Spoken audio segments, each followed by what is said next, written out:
деп сызғышпен өмір туралы мысал келтіріп қоясың ғой, короче. Мә, мына не деген еңбек, не деген энергия. Қалай тіркелмейсің, тіркелмесең күнә ғой.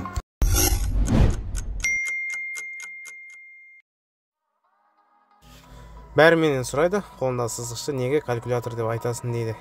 Ешкім сенбейді, бұл зат калькулятордан әлде қайда жылдам есептейтіні. Потому что бұл сызғышта экран жоқ, кнопкалар жоқ. Тың деп осындай пайдасыз бейнелер ығырын шығарып жүрсе, лайк басып қой. Қазір мен сенімен керемет ақпаратпен бөлсемін. Бейнені соңына дейін қара. Мынау қарапайым ағаш сызғыш. Мұнымен сіз бір нәрсені өлшейсіз, түзу сызық сыза аласыз, немесе осылай ойнайсыз.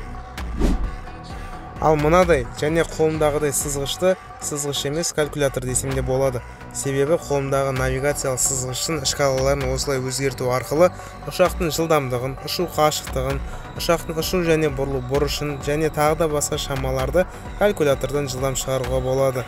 Бір сөзбен айтқанда, бұл әмбебап, яғни универсал линейка ғой. Керемет қой, бір ғана таяқшамен осындай есептеулер жүргізуге болады. Айтпақшы, бұл сызғышты көбінесе әскери диспетчерлер қолданады.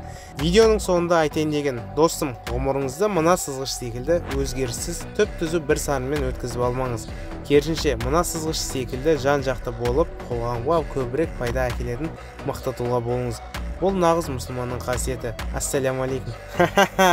Деп сызғышпен өмір туралы мысал келтіріп қоясың ғой, короче. Достым, сені авиация қызықтары, ғылым ғажаптары қызықтыратын болса, менің арнама өт. Менің арнамда ешкім түсіре бермейтін авиациялық контенттер бар. Жалпы видеоларының ерекшелігі бүкіл халыққа түсінікті жалпақ тілде, ең бастысы ана тілінде түсіріледі. Достар, осындай қазақша контентті дамыту үшін менің арнама тіркеліңіздер және барлық видеоларыма лайк басып шығыңыздар. Осындай қолдаумен мен сіздерге қызықты контент түсіруден ешқашан жалықпаймын.